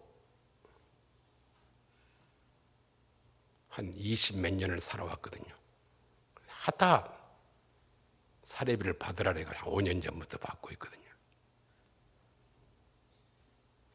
왜 그런 줄 알아요? 자 봅시다. 또 목사님들이 더 싫어할지 모르겠어요. 목사가 살려고 하면 교회가 죽고 목사가 죽으면 교회가 삽니다. 예. 제가 개척하면서 돈 하나도 없었어요. 그런데 임대료는 IMF 때라, 아니 그때 IMF 맞아. IMF 때라 2부 이상으로 주라는 거예요. 200만 원이 임대료가 30평이. 돈이 어디가 있어요? 그래서 제가 하나님한테 드렸어요. 돈 하나도 없으면 하나님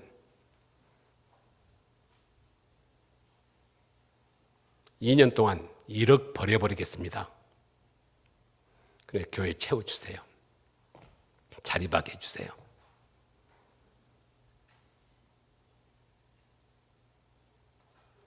1억이 어디서 나와요? 그리고 가만히 생각해 보니까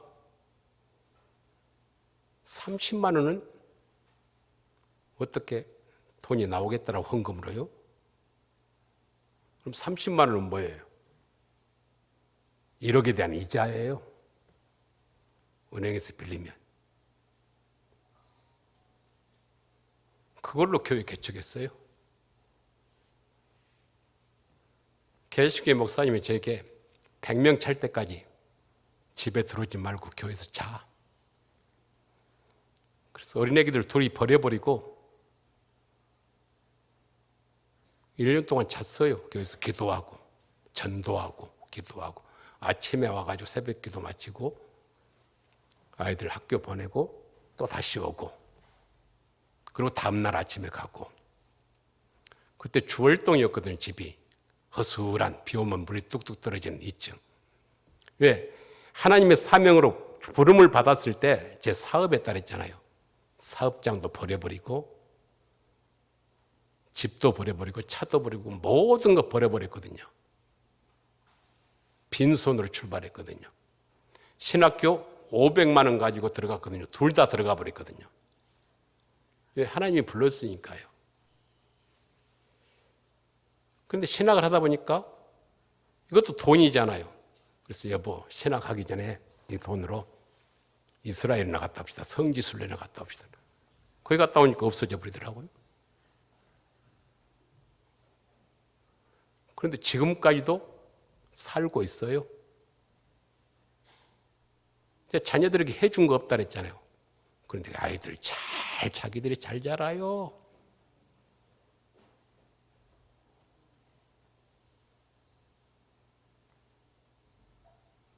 하나님은 공평하신 하나님이 공평하신 하나님. 그래서 그 돈으로 목회자 사례비로 부교육자 사례비가 다 쓴 거라고 땅을 300평 산 거예요. 2년 만에. 용도 중고 앞에 찬송하는 교회가 우리 교회였어요. 그 교회를 지은 거예요. 6억 얼마 되면 땅 사왔자고. 그래서 목회자 사례비로 이자 받아가지고 하니까 그게 되더라고요. 그리고 교회가 또 차대요. 300명으로. 그래서 땅을 300평을 더 샀어요. 그 옆에다가. 늘리려고. 그랬더니 그 당시 나 목사님이 법인 이상이었다. 광신대 법인 이사. 광신대 채플실로 가. 땅을 사라고 계약을 해놨는데 가라고 그러는 거예요. 한번 기도 한번 해보겠습니다. 다음 날 계약금 포기하고 거리 다 이사 가버렸어요. 그대로 다른 교회 주고 은행에 있는 것만 네가 차고 나가라고. 광신대 가가지고 몇 년 있다 보니까 성도들이 안 좋아해요. 그 당시 신학교가 잘 돼가지고 공간이 없는 거예요. 공간이. 있을 사무실 하나도 없는 거예요. 식당도 같이 쓰니까 너무 힘든 거예요. 성도들이 목사님 나갑시다. 좀 제발. 우리 교회를 좀 만듭시다. 그렇게 계산을 해봤어요. 나온 헌금을. 그래 되겠더라고요. 건축헌금 한 번도 안 했어요. 딱 건축헌금 한 번 한 건 뭐냐면 한 사람당 10,000원 일구자 이것만 해라. 딴 거 하지 말고. 그건 하더라고요.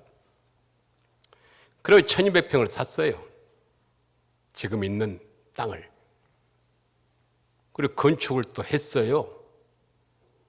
지금까지 잘 돌아가요. 그 돈으로. 돈 한 푼 없어도 국가 돈은 다 내 돈이에요. 국가가 밀어주잖아요. 작은 자. 지금은 이자가 비쌌지만 그때 이자는 25만 원이면 1억 빌려요. 250만 원이면 10억. 얼마나 꽁돈이에요. 그래 더 놀라운 건 뭔 줄 알아요?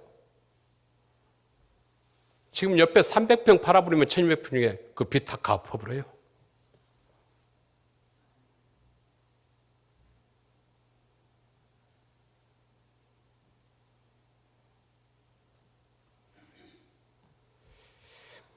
헛된 마음 품지 말고 예수의 마음을 품어야 돼요. 예수의 마음. 여러분이 목회자고 한두 명만 비전이 맞아도 교회는 세워집니다. 든든히 세워져요. 물질의 욕심을 안 내고 주님 것을 내 것이라 하지 아니하고 한두 명만 목회자와 한 꿈을 가지고 간다라면 여러분들 다 건물 가질 수가 있고요. 새방에서 나올 수가 있고요. 지금이라도.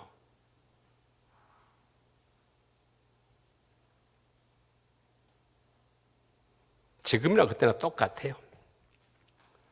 예수의 마음을 품어요. 예수의 마음을. 예수의 마음을 품을 때 예수님이 찾아오시고 만나줘요. 이건 내 이야기 아니에요.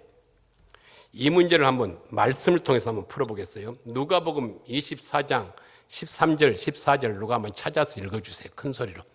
누가복음 24장 13절에서 14절. 먼저 찾은 사람이 큰 소리로 읽어주세요.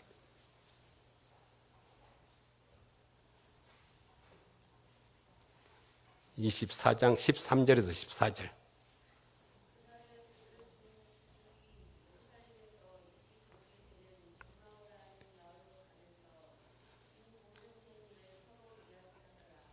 그러니까 두 제자가 예수님이 십자가에 돌아가시자 엠마오로 내려가면서 끊임없이 예수님에 대한 이야기를 했어요. 끊임없이 예수님에 대한 이야기를 합니다.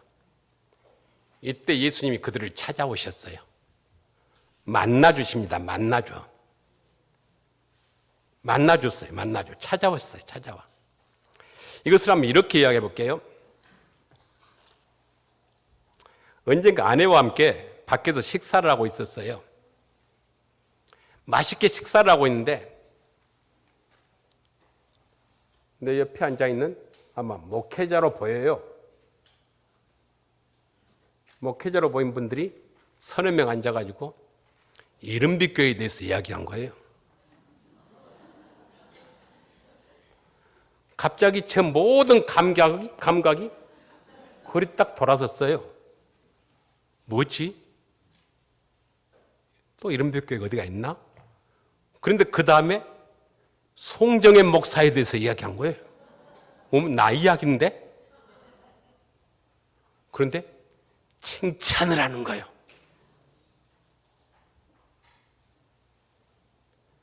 사실 목회자들 중에 이른빛교회는 알아도 이른빛교회 목사가 누군 줄은 몰라요. 얼굴 몰라요. 저도 처음 봤을 거예요. 다요 아마. 여기 안 나가거든요. 있어야 할 자리에만 있거든요.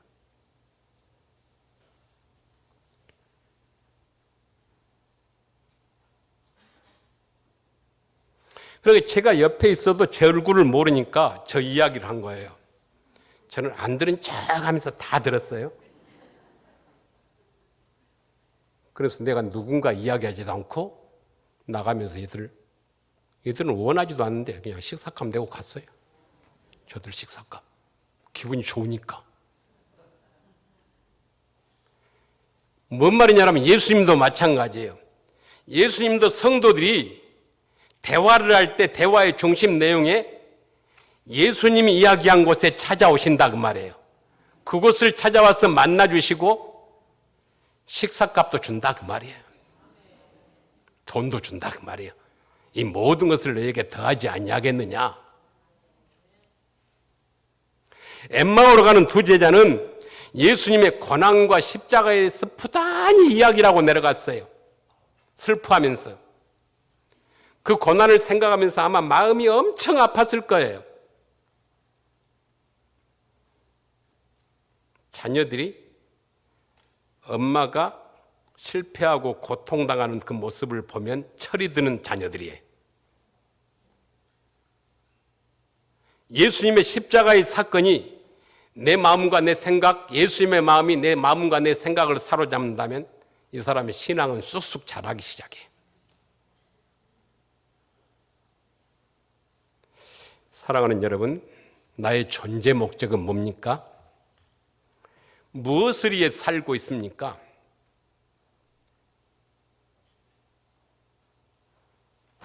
따라합시다. 주님이 나의 전부입니다. 이게 나의 존재 목적이고 가치예요. 주님이 나의 전부입니다. 제 시간을 반까지 말아가더라고요. 그래서 도종환이라는 사람의 시인 단풍 드는 날, 이걸 한번 이야기해 주고 마칠게요. 우리 성도들 단풍 구경 갔어요. 단풍 드는 날, 버려야 할 것이 무엇인지를 아는 순간부터 나무는 가장 아름답게 불탄다. 제 삶의 이유였던 것, 제 몸의 전부였던 것, 아낌없이 버리기로 결정하면서 나무는 생의 절정에 선다.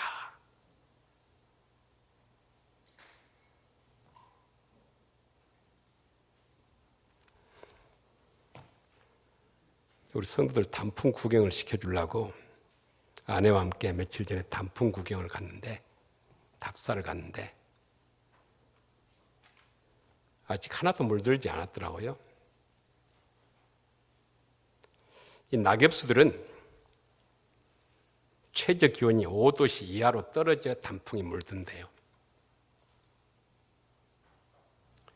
동물들이 겨울잠을 아무것도 먹지 않고 잠을 자듯 나무도 더 이상 물을 흡수하지 않는답니다. 그래서 광합성 작용을 위해서 햇빛만 먹고 자라면서 이 색소를 빨갛게 노랗게 물들인다는 거예요.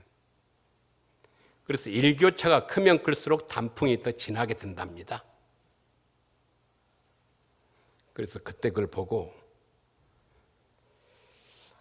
산 정상에서부터 20% 단풍이 들고 이게 첫 단풍이라 그래요. 80%가 절정이라 그래요. 그래서 오늘이 80% 이상이 되는 절정이라 단풍 구경을 갔어요. 자연은 소중한 것이 무엇인가를 알고 버려야 할 때를 알아요. 버리기로 결정을 하면서 아낌없는 찬사와 감동을 줍니다. 남에게 버림으로 말미암아. 그런데 인간은 던져야 할 때를 잘 몰라요. 버려야 할 때를 잘 몰라요. 알면서도 안 버려요. 실천하지 않아요. 알면서도. 그래서 그 사람을 보면 아름다운 모습이 보이지 않고 하는 행동도 단풍처럼 물들지 못하고 항상 어둡습니다. 짜증나 있고.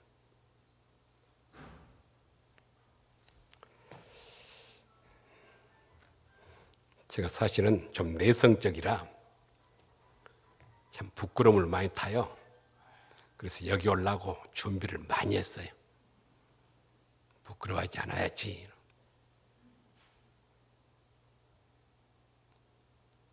그래서 이 세미나를 준비하면서 어젯밤에도 너무 두렵더라고요.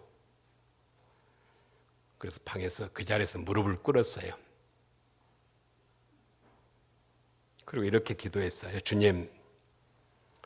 주님이 내 삶의 이유요 목적입니다.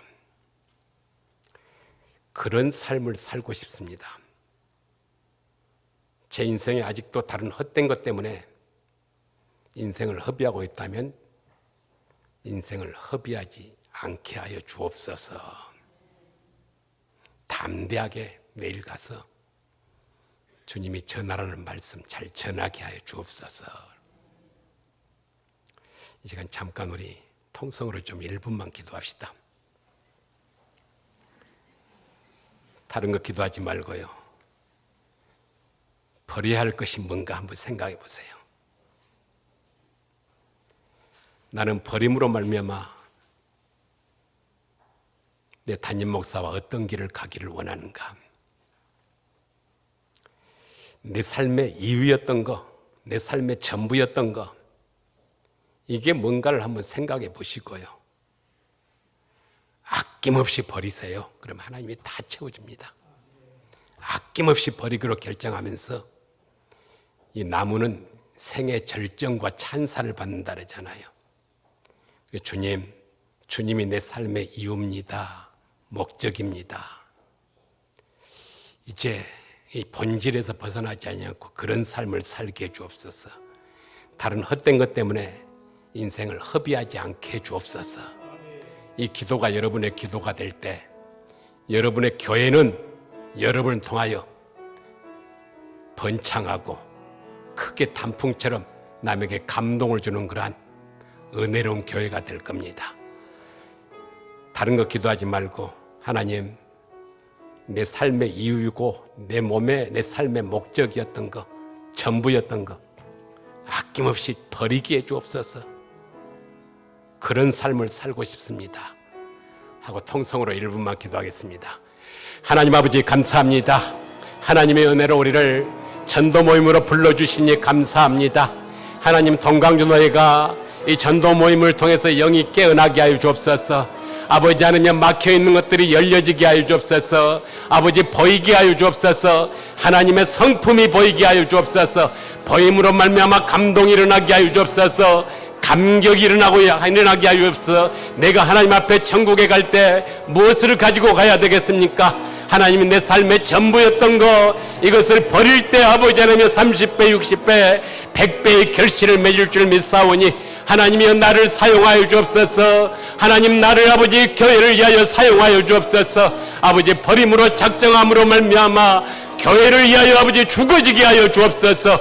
죽어짐으로 말미암아 죄의 몸된 교회가 살아나게 하시고 모든 성도들에게 변화가 일어날 수 있도록 하나님, 동강윤회에 속한 모든 교회에 은혜를 입혀 주옵소서. 큰 변화의 역사가 일어나게 하여 주옵소서. 헛된 발걸음 되지 아니하게 하시고 하나님의 나라를 위하여 크게 쓰임받게 하여 주시옵소서. 주님, 주님이 나의 삶의 전부입니다.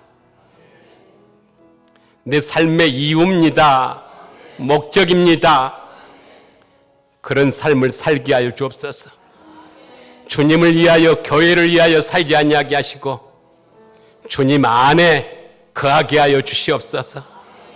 제 인생이 다른 헛된 것 때문에 허비되는 그러한 인생 되지 아니하고 하나님의 본질에 맞게끔 살아가는 동강주 모든 여전도 회원들 될 수 있도록 축복하여 주시옵소서. 이 기도가 우리의 기도가 되고 이 기도가 이 자리에 모인 모든 성도들의 기도가 되고 이런 삶이 저의 삶이 되고 이런 삶이 목사님의 삶이 되고 성도들의 삶이 되게 하여 주시옵소서. 주님이 기뻐하시는 동강주노회 되게 하여 주옵소서. 예수님의 이름으로 기도하옵나이다. 아멘. 마치겠습니다.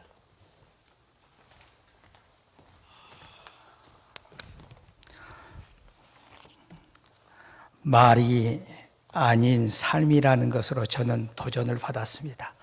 각자 하나님이 주신 은혜대로 교회를 잘 섬겨서 이번 전도 세미나로 부응하는 역사가 있기를 원합니다.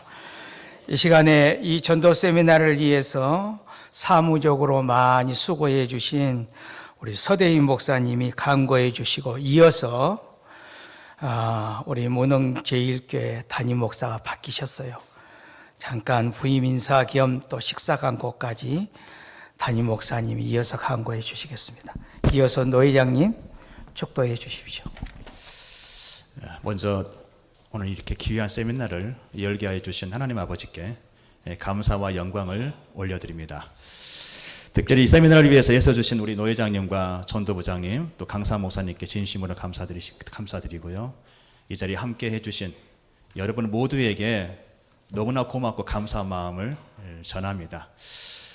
오늘 이 세미나 장소를 제공해 주시고 또 간식과 식사로서 저희들을 섬겨주시는 우리 문흥제일교회 담임 목사님, 당회원분들과 또 성도님들께 또한 진심으로 감사의 말씀을 드리고 사랑하고 축복합니다. 마지막으로 여전도 연합회 회원분들은 오늘 세미나가 끝난 후에 회의를 하시고 회의가 끝나신 후에 식사를 하시면 되겠습니다. 이상입니다. 감사합니다.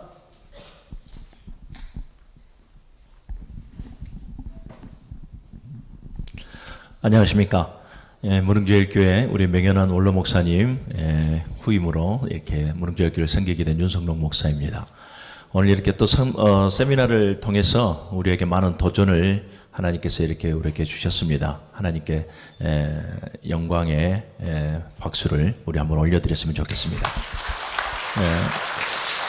오늘 또 이렇게 우리 노 회장님을 비롯해서 우리 전도부장님과 우리 또 특별히 우리 강사 우리 송 목사님께도 우리 박수로 한번 수고하셨다고 말씀 전해주시면 감사하겠습니다. 네, 감사합니다. 그리고 우리 무릉 제1교회에서 앞으로도 이렇게 전도부 또 뿐만 아니라